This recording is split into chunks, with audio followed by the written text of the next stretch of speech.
बुरी सोहबत का अंजाम जहर से ज़्यादा ख़तरनाक होता है, जिसका अंजाम ज़िल्लत और रुसवाई के सिवा कुछ नहीं होता। अस्सलामु अलैकुम रहमतुल्लाहि व बरकातुहू। My YouTube friends, welcome back to my channel. Hope कि आप लोग बिल्कुल ठीक ठाक है और आप सबकी दुआ से अल्हम्दुलिल्लाह मैं भी ठीक हूँ। और अल्लाह पाक से यही दुआ है कि आप लोग हमेशा सही सलामत रहे, खुश रहे अपने अपने घरों में अपने फैमिली के साथ। आमीन सुम्मा आमीन। नमाज़ पढ़ा कीजिएगा, नमाज हम पर फ़र्ज़ है। सबसे पहले फ़लस्तीन वालों के लिए दुआ की रिक्वेस्ट करूँगी कि प्लीज़ प्लीज़ प्लीज़ फ़लस्तीन वालों को अपनी दुआओं में ज़रूर याद रखा करें। हमारी दुआओं की उनको बहुत ज़्यादा ज़रूरत है। अल्लाह पाक अपने गैब से उनके लिए आसानियाँ फ़रमाए। आमीन या रब्बल आलमीन। अगर आप लोगों ने अभी तक मेरे चैनल को सब्सक्राइब नहीं किया तो प्लीज़ जल्दी से लाइक, सब्सक्राइब और शेयर कर लीजिए और बेल आइकन को क्लिक करना मत भूलिएगा।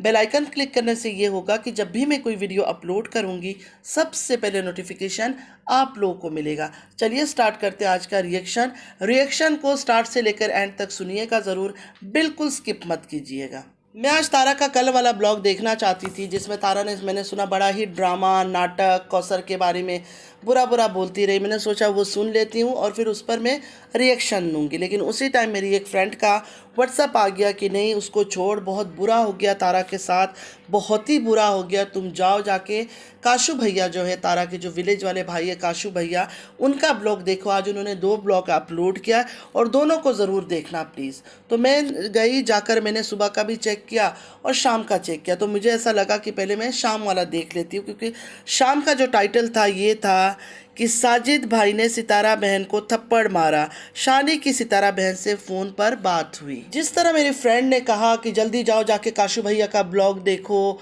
और उनका टाइटल जब मैंने देखा, यकीन माने मैं थोड़ी देर के लिए थोड़ा एकदम से शॉक में हो गई। मैंने सोचा ऐसा क्या हो गया कि सज्जू भैया ने सीधा सीधा थप्पड़ ही दे मारा तारा जी को। वरना इनके घरों के मर्द में इतना दम कहा कि औरत को गुस्से से भी बात करे। देखिए, औरत को प्यार से समझाना चाहिए, गुस्सा नहीं करना चाहिए, लेकिन अगर औरत बिल्कुल बेकाबू और बेलगाम हो जाए तो उसे 1-2 थप्पड़ मार देनी चाहिए कि वो होश में आ जाए। क्योंकि इंसान जब सस्ता नशा करता है, देखिए औरत पर हाथ उठाना बहुत गलत बात है। जो सही मर्द है ना, वो कभी औरत पर हाथ नहीं उठाएगा। लेकिन कभी कभी क्या होता है ना, कुछ औरतें सस्ता नशा कर लेती है और सस्ते नशे के चक्कर में उनको होश नहीं रहता है कि वो क्या कर रहे हैं, अच्छा कुछ कर रहे हैं, बुरा कुछ कर रहे हैं, घर को बदनाम कर रहे हैं, खुद को बदनाम कर रहे हैं, अपनी औलाद को बदनाम कर रहे हैं। उस टाइम पे शौहर को चाहिए कि मर्द बन जाए। ऐसे तो भीगी बिल्ली बने ही वे लोग फिरते हैं, लेकिन ऐसे टाइम पर घर का मर्द बन जाना चाहिए। किसी को भी, कोई भी अगर नशे में इंसान, उसको होश में लाने के लिए आप लोग क्या करेंगे? चाहे कोई भी हो, जान पहचान का हो, अनजान हो, कोई अगर नशे में झूम बराबर कर रहा है तो उसको 1 थप्पड़ मारेंगे, 2 थप्पड़ मारेंगे, पानी उसके ऊपर डालेंगे, तभी जाकर वो होश में आएगा ना। तो कोई भी औरत मर्द भी अगर सस्ता नशा करे तो उसको होश में लाने के लिए ये बेस्ट ट्रीटमेंट है। जब काशू भाई बता रहे थे, मेरे दिमाग में एक बात घूम रहा था कि ये कैसे हो सकता है, ये हो ही नहीं सकता। मतलब दिल दिमाग किसी तरह भी इस बात को एक्सेप्ट नहीं कर रहा था कि हाँ, अगर तारा का आता कि तारा ने सज्जू को मार दिया है थप्पड़ एक, तो मुझे लगता कि हाँ वो कर सकती है। लेकिन सज्जू ने तारा को मारा। इन लोगों ने, इन औरतों ने, इन दोनों बहनों ने अपने शौहरों को भरे बाजार में लाके नंगा किया, दुनिया के आगे नंगा किया। एक ने निकाह जैसे पाक रिश्ते का मजाक उड़ाया और उसको गाली खिलवाई अपने शौहर को, मतलब तारा ने। दूसरी ने जेड का तोहमत लगा के, बहतान लगा के कंटेंट क्रिएट किया और उसके ज़रिए अपने शौहर को टैग लगा दिया 30% का। फिर भी उन मर्दों ने इनके साथ कुछ भी नहीं किया। मतलब बिल्कुल नॉर्मल हंसी खुशी जैसे इंसान रहता है ना। बेगैरतमंद मर्द तो देखे ऐसा रहेगा नहीं, बेगैरत जो मर्द होते हैं वो इस तरह रहते हैं। मैं सुन तो रही थी काशू भैया की बात, लेकिन मेरा दिल दिमाग बिल्कुल इस बात को मान नहीं रहा था। मैं कह रही थी नहीं, हो ही नहीं सकता, किसी हाल में भी हो नहीं सकता कि सज्जू ने तारा को थप्पड़ मारा हो। चलिए काशू भाई ने क्या बोला वो बातें मैं आप लोग को सुना देती हूँ। तारा बहन से कॉल पर बात हुई। तारा बहन बहुत ज़्यादा अपसेट थी और रोने लगी, ये काशू भाई का कहना है। अच्छा, काशू भाई हर बात को 2-3 दफ़ा रिपीट करते हैं। जैसे रूबी जी स्टार्टिंग में एक ही बात को 2-3 दफ़ा रिपीट करती थी ना, तो काशू भैया भी एक ही बात को 2-3 बार रिपीट करते हैं। कुछ बातें तो उन्होंने क्या बोला नहीं बोला मुझे समझ नहीं आया। और रही शानी की बात तो मुझे बिल्कुल समझ ही नहीं आता है कि वो बोल क्या रही है। काशू भैया बड़े सीरियस होकर नीचे की तरफ देख कर, शायद कोई स्क्रिप्ट वगैरह लिखा हुआ था तो भूल जाते होंगे, तो देख देख कर बातें कर रहे थे। लेकिन मुझे 1000% यकीन था ये कोई हमदर्दी का सिंपैथी कार्ड खेलने का गेम है। जाहिर सी बात है, इंटरनेशनल ट्रिप पे गए, इतना ज़्यादा खर्चा हुआ तो उसकी भी तो भरपाई करनी है ना। और देखिए, सीधे रास्ते पे तो ये चलते नहीं है, सीधी बात ये लोग करते नहीं है, सच बात ये लोग करते नहीं है। झूठ जब तक ये लोग बोल ना ले पूरा का पूरा ख़ानदान, तब तक इनका खाना हजम नहीं होता है। इनको लगता है इनकी ज़िंदगी जो है ना उलझ जाएगी अगर ये कभी सच बोल देंगे। और धोखा ये किन लोगों को दे रहे हैं? व्यूवर्स को, सब्सक्राइबर्स को, जिनकी वजह से आज ये इतना डॉलर कमा रहे हैं। मतलब वो लोग देखते हैं तो इनका डॉलर बनता है, लेकिन उन्हीं लोगों को ये लोग धोखा दे रहे हैं। और हर बार यही होता है, एक बार की बात नहीं है, ये तो हर बार का ड्रामा है। मुझे लगता है व्यूवर्स को तो आप समझ जाना चाहिए कि ये ड्रामा जो है ना कभी ख़त्म नहीं होगा। जब तक तारा यूट्यूब में रहेगी, तारा की बहन यूट्यूब में रहेगी, ये ड्रामा ऐसे ही चलता रहेगा। काश इन दोनों बहनों के शौहरों में इतना गट्स होता कि जब इनकी बीवियां बेलगाम हो जाती है, पहले तो बहुत प्यार से, एक बार नहीं, 2 बार नहीं, 3 बार नहीं, 4 बार नहीं, 10 बार समझाते, लेकिन जब प्यार से बात नहीं मानते तो कोई और टेढ़ा रास्ता अपनाते। इनके घरों के जो मर्द है ना वो मर्द नहीं है। आप नैनू के शौहर का भी देख ले, बीवी को भेज रहा है, खुद कहीं नहीं जा रहा है, बीवी को भेज रहा है कि मैं यहाँ रह के बच्चा संभालूंगा औरत बनकर, तुम चली जाओ। तो इनके घर के मर्द जो है ना मर्द नहीं है, औरत नुमा मर्द जिसको कहते हैं, कि सिर्फ टैग लगा हुआ है मर्दों का, लेकिन असल में ये लोग मर्द नहीं है। इनकी औरतें ही सारा घर को भी हैंडल करती है, बाहर को भी हैंडल करती है, और इन मर्दों को भी, जो नाम के मर्द हैं, इनको भी वो औरतें ही हैंडल करती। अगर मर्द होते तो जिस तरह से इन दोनों की बीवियों ने इनको बाज़ार में नीलाम किया, नंगा किया, गालियाँ खिलवाई, और देखिए अब तारा फिर शुरू हो गई है सज्जू को गाली खिलाने के लिए। सज्जू की जाके कमेंट बॉक्स देखा करें, इसको अनसब्सक्राइब करो, ये अच्छा आदमी नहीं है, ये लालची है, तारा तुम तलाक ले लो, ये कर लो, वो कर लो, इतना पर्सनल हो जाते हैं। अच्छा, जो व्यूअर्स है ना, मैंने उनका एक चीज़ नोट किया, वो तलाक करवाने के पीछे बड़े बेचैन हो जाते हैं। उनमें मुस्लिम लोग भी है कि बार बार ताकीद करते हैं कि तलाक ले लो, तलाक ले लो, जैसे तलाक कोई बहुत अच्छी बात है, अल्लाह को बहुत ज़्यादा कुछ पसंद है। तलाक जो है ना सबसे ज़्यादा नापसंद चीज़ है अल्लाह की नज़र में।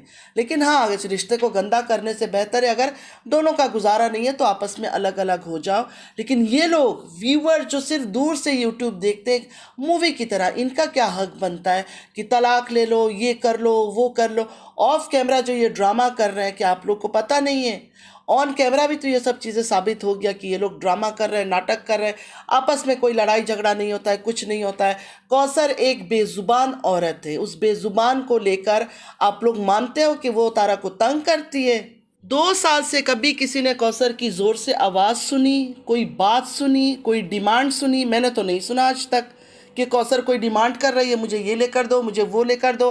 घर के अंदर एक एसी नहीं है, इतनी गर्मी में, जहां तारा के घर में 3-3 4-4 एसियाँ चल रहा है। मैं ये नहीं कह रही हूँ कि कौसर को भी 3-3 4-4 एसी लेकर दे दे, मतलब एयर कंडीशन 3-3 4-4, लेकिन एक एयर कंडीशन तो कौसर को लेके सज्जू दे ही सकता था। एक छोटा सा बच्चा कौसर के साथ रहता है, सज्जू का बच्चा है या नहीं है उस बात को छोड़ें, मैं उस बात पर ध्यान ही नहीं देती हूँ, मैं इस टॉपिक पर बोलना ही नहीं चाहती हूँ। लेकिन एक बच्चा तो है ना उसके साथ, कितनी गर्मी है, एक एसी अगर ले देता, सुकून से अपने हिसाब से वो चलाती, सोते हुए थोड़ी देर चला लेती, आफ्टरनून में थोड़ी देर चला लेती, लेकिन नहीं, ऐसे ही उसको रखा हुआ है। जो इसका बेटा मुस्तफ़ा है, मुस्तफ़ा कौसर के घर नहीं जा रहा था कि नहीं उनके घर पे गर्मी होती है, ऐसी नहीं है, सिर्फ कूलर चलता है। कूलर कोई ठंडी नहीं करती है, कूलर के अंदर अगर आप बर्फ़ डाल दो कूलर की ट्रे के अंदर तो उस टाइम पर टाइमिंग थोड़ा सा ठंडी होती है, उसके बाद कूलर में कोई ठंड नहीं होता, क्योंकि छोटा सा कूलर है। छोटा सा कूलर वो एसी का काम थोड़ी पूरा करेगा, फ़ैन की तरह ही चलता है कूलर भी। फ्रिज के अंदर का हाल आप लोगों ने देखा है, पुराना 1 सालन 2 सालन पड़ा है, वो दिखा देता है, दूध दिखा देता है, बस। एक औरत की इतनी ज़रूरत है और कुछ उसको ज़रूरत नहीं होती है, कोई खाने पीने का उसका शौक़ नहीं होता है। मतलब इतना तो एक आदमी कर सकता है। चलो तारा अपनी मर्ज़ी से घर भर लेती है, फ्रूट से, सामान से, कोई मसला नहीं है, उसका पैसा है, वो कमा रही है यूट्यूब से, खाए पिए, अपने बच्चों को खिलाए, ऐश करवाए। लेकिन सज्जू क्यों नहीं लेकर देता ये सब सामान? उसको नहीं लेकर देता है, लेकिन फिर भी तारा का ये गिला करना कि नहीं नहीं मेरे बच्चों पर ध्यान नहीं देता है, उसके बच्चों का ख्याल करता है। अरे शर्म करो तारा, एक छोटा सा मासूम नन्हा सा बच्चा है, उसके लिए भी तुम्हारे दिल में इतना जलन और हसद है है और ये जलन और हसद सिर्फ ऑन कैमरा है। इस बच्चे से इसका कोई रिश्ता नहीं है, सज्जू से कोई रिश्ता नहीं है। सिर्फ ऑन कैमरा लोगों से सिंपैथी लेना है, लोगों से व्यूज़ लेना है। जो नए नए सब्सक्राइबर्स हैं उनको दिखाना है कि मैं कितनी दुखी हूँ, कितनी तकलीफ़ में हूँ। अभी अभी हनीमून कहेंगे उसको, हनीमून बनाकर आई है हस्बैंड के साथ, कितनी खुश थी, स्विमिंग कर रही है, भाग रही है, दौड़ रही है। और बेचारा जो इसका शौहर है वो पीछे पीछे घूमता रहता था आयत को उठा उठा कर। हम सब ने ये सब चीज़ देखा है, हमारी आंखों से कुछ छुपी नहीं है क्योंकि हम अंधे नहीं हैं। अल्लाह ताला ने दिमाग भी दे रखा है। तो ये औरत कैसे बोल सकते कि इसको टाइम नहीं दे रहा है, इसको कैसे बोल लेते कि इसको टाइम नहीं दे रहा है, इसको इसका केयर नहीं करता है, इससे प्यार नहीं करता है, इसके बच्चों से, इसके बच्चे ये क्यों बोलते कि बच्चों को टाइम नहीं दे रहा है। ये बच्चे तो साजिद के भी है ना, सज्जू के बच्चे भी है ना, ये बच्चा तारा कहीं और से लेकर आई है। तारा मैडम ज़रा इस बात का जवाब देना। मैंने आज तक आपसे कभी पूछा नहीं है क्योंकि आप हर बात पे बोलती हो बच्चों का केयर नहीं करता है, बच्चों को टाइम नहीं देता है। तो ये बच्चे क्या सिर्फ आपके हैं, सज्जू के बच्चे नहीं हैं? हमें तो आपका प्यार फेक दिखता है जब आप अपने बच्चों से प्यार करती हो। मुस्तफ़ा से भी जब आप बात करती हो ना, फेक ड्रामा लगता है, लेकिन सज्जू जब बात करता है ना अपने बच्चों से, पता चलता है कि नहीं वो बाप है और सच में दिल से वो इन बच्चों से प्यार करता है, चाहे वो आयत हो, चाहे तैयबा हो, चाहे मुस्तफ़ा हो। चलिए काफ़ी बातें मैंने कर लिया। अब काशू भैया का स्क्रिप्टेड स्टोरी, जो तारा ने स्क्रिप्ट लिख के दिया कि काशू तुमने अपने ब्लॉग में ये बातें करना है, और काशू भैया ने सेम उसी तरह नीचे देख देख कर पढ़ के, ज़ाहिर है इंसान है कैसे हर बात याद रहेगी, तो मेरे ख्याल में कहीं नोट करके आए थे ये बोलना है, ये बोलना है, ये बोलना है, तो नीचे देख देख कर बातें कर रहे थे वो। चलिए आप सुन लेते काशू भैया की बहन तारा ने उनसे क्या कहा। काशू भैया ने पूछा तारा से, ऐसी कौन सी बात हो गई है कि सज्जू भाई घर से चले गए हैं। उनका कहना है तारा बहुत अपसेट थी, बहुत ही ज़्यादा, और फिर बहुत ज़्यादा रोने लगी और कहने लगी बस और क्या करूं, मैंने तो बहुत कोशिश किया है, बहुत ज़्यादा कोशिश किया है कि सबको एक साथ लेकर चलूं, जितना भी हमारी फैमिली है, लेकिन मेरा ऐसा नसीब नहीं है, मेरी ऐसी किस्मत नहीं है कि मैं भला करूं और मेरे साथ भी भला हो। मैंने जिसके साथ भला किया है उसी ने मेरे साथ बुरा किया है, कोई भी मेरे साथ मुखलिस नहीं है, सब रिश्ते झूठे हैं, कोई ऐसा नहीं है जिसको तारा अपना कह सके, हर कोई मतलब का है।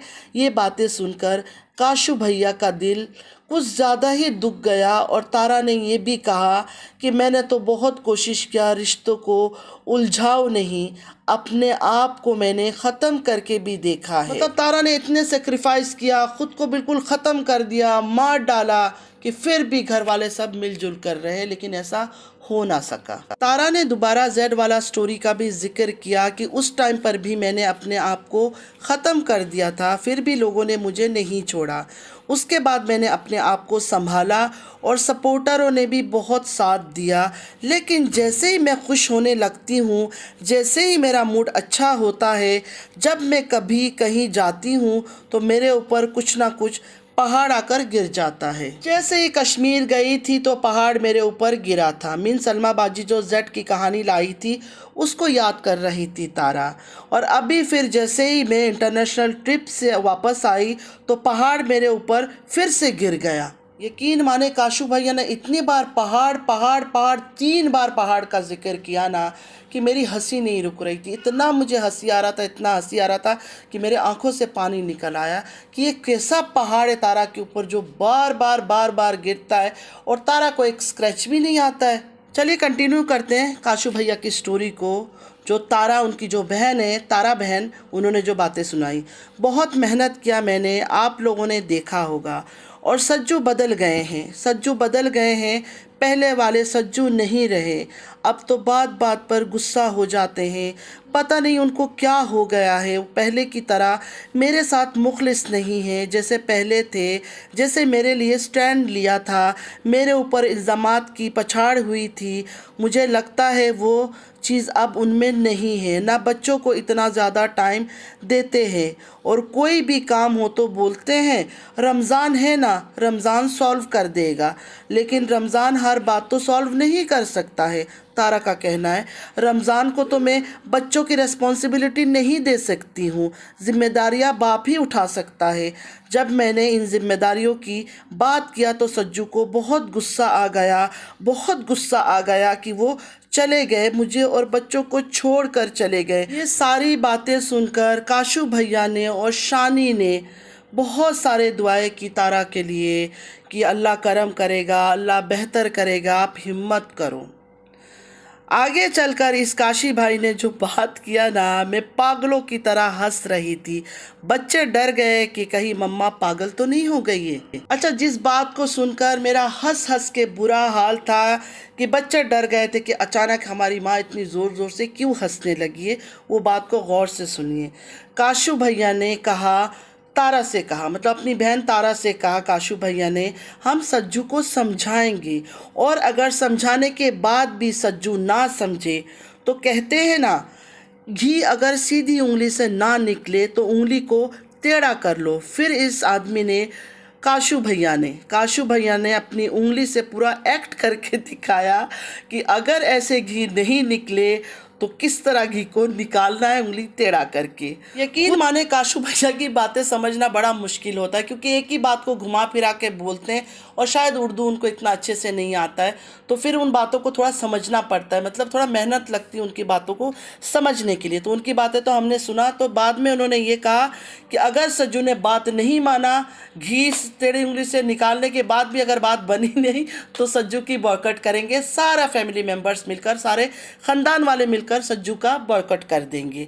उसके बाद फिर शानी को दे दिया उन्होंने बात करने के लिए। तो शानी की बातें मुझे बिल्कुल समझ नहीं आती, कभी भी शानी की बात मुझे समझ नहीं आता है, तो फिर मैंने उनका और सुना नहीं, क्योंकि जब समझ ही नहीं आ रहा है तो मैं क्या सुनूं। अच्छा, ये सेम ड्रामा काशू भैया और शानी का पहले भी हो चुका है। पहले भी एक बार जब इनकी वालिदा सऊदीया गई थी और दूसरे दिन सज्जू जो है विलेज लेकर आ गया था कौसर को। आप लोग को याद होगा, रमज़ान का पूरा महीना कौसर इनके साथ थी कराची की फ्लैट में। उस टाइम पर भी जब वालिदा चली गई सऊदीया तो विदिन 1 डे का, मतलब जैसे ही वो गई दूसरे दिन ही सज्जू विलेज लेकर आ गया कौसर को। और उसके बाद सेम इसी तरह काशू भैया और शानी बाजी बैठ के कौसर का गुण गा रहे थे, कौसर की बुराइयां बयान कर रहे थे कि कराची में रहकर कौसर इतना बुरा हाल कर रखा था, ज़िंदगी हराम कर रखी थी तारा का, कि सज्जू अगर 1 सेकंड तारा के पास चला जाता था ना तो कौसर दरवाज़ा तोड़ देती थी, बोलती थी जा जा जा, तू तारा के पास जा, इधर क्यों आया हुआ, इस तरह बातें करती थी। आप लोग को लगता है कि कौसर इस तरह की बातें कर सकती है? उसके बाद जब विलेज में तारा ने कॉल किया सज्जू को तो कौसर जो है ना कॉल पे बात करने नहीं देती थी, मतलब तारा से सज्जू को बात करने नहीं देती थी कौसर। तारा इतनी परेशान हो गई कि मेरे सज्जू को क्या हुआ, मेरे सज्जू को क्या हुआ। तो उस परेशानी की दौर पे तारा ने ऐसे क्या, शानी बाजी को कॉल किया। शानी बाजी सज्जू को बुलाकर लेकर आई कि इधर बात करो तारा के साथ। कौसर पीछे पीछे आ गई। कौसर ने आके जैसे ही देखा सज्जू बात कर रहा है तारा के साथ, टेलीफोन हाथ से छीन कर घसीटती हुई, मतलब सज्जू को घसीटती हुई अपने रूम की तरफ ले गई। टेलीफोन को भी लॉक कर दिया और सज्जू को भी रूम के अंदर लॉक कर दिया। इस तरह की कहानी इन दोनों मियाँ बीवी ने, काशू भैया और शानी बाजी ने सुनाया था। तो क्या होता है ना क्राइम पार्टनर्स, तो ये दोनों जो है काशू भैया और शानी बाजी तारा जी की क्राइम पार्टनर से, जब जब इनको कुछ ज़रूरत होती है तो ये इनको ख़बर दे देते हैं, स्क्रिप्ट लिख के दे देती है तारा जी, और उसके बाद ये ब्लॉग बनाने के लिए बैठ जाते हैं कि ये हुआ था वो हुआ था। अच्छा, ये लोग इतने तेज़ है, अपने व्यूवर्स को कैसे रोक के रखना है, झूठ बोलकर इनको पता है। तो काशू भैया ने जो थप्पड़ का जिक्र किया था, कोई थप्पड़ मप्पड़ तारा को नहीं मारा। मैं खुद हैरान थी कि इतनी हिम्मत सज्जू की कि तारा को थप्पड़ मार सके। तो एंड में जाकर पता चला कि ये ऐसी अफवाह है, लोग बातें कर रहे थे कि थप्पड़ मारा ये वो, ऐसा कुछ नहीं हुआ। हाँ, सज्जू घर छोड़कर चले गए, बच्चे छोड़कर चले गए, अपनी 13 साल की मोहब्बत, अपनी प्यारी बीवी, अपनी जाने मन, अपनी जाने जिगर कौसर के पास, जिसके बिना वो जी नहीं सकते। पता नहीं 13 साल सज्जू कैसे जीते रहे। मैं तो इस बात को सोचकर हैरान परेशान हो गई हूँ, इस बंदे ने 13 साल कैसे गुजारा। जिस तरह तारा बता रही है इस तरह लगता है कि वो तो दिल जान जिगर से उसको प्यार करते हैं। हमें तो नज़र नहीं आता कहीं से प्यार, ना बीवी वाला रिश्ता, ना मियाँ बीवी का रिश्ता। सिंपल सी बात है, कौसर को वापस इन्होंने विलेज भेजना है तो ये ड्रामा किया जा रहा है। कौसर बुरी है, कौसर गंदी है, कौसर ने घर का माहौल ख़राब कर दिया है, रोना धोना ये सब सिर्फ और सिर्फ ड्रामा है। कोई रो नहीं रहा है, कुछ नहीं हो रहा है, सिर्फ स्क्रिप्टेड बातें किया है काशू भैया ने, क्योंकि ऐसे हमेशा होता है, ये कोई पहली बार नहीं हुआ है। कौसर को 2 साल से आप लोग भी देख रहे हैं, मैं भी देख रही हूँ और दूसरे लोग भी देख रहे हैं, उनको भी पता है कौसर कैसी है। कौसर एक विलेज की सिंपल सी औरत है, ना इतनी तेज़ है ना इतना बोलती है, खामोश रहती है, अपना काम करती है, पैसा लेती है और मुंह बंद रखती है। बस आज के लिए इतना ही। नमाज पढ़ा कीजिएगा, नमाज हम पर फ़र्ज़ है। अल्लाह पाक हम सबको नेक हिदायत दे, हमारी औलादों को नेक हिदायत दे, आमीन या रब्बल आलमीन। चलती हूँ, दुआ में याद रखिएगा। ज़िंदगी रही फिर मुलाकात होगी। अल्लाह हाफिज़।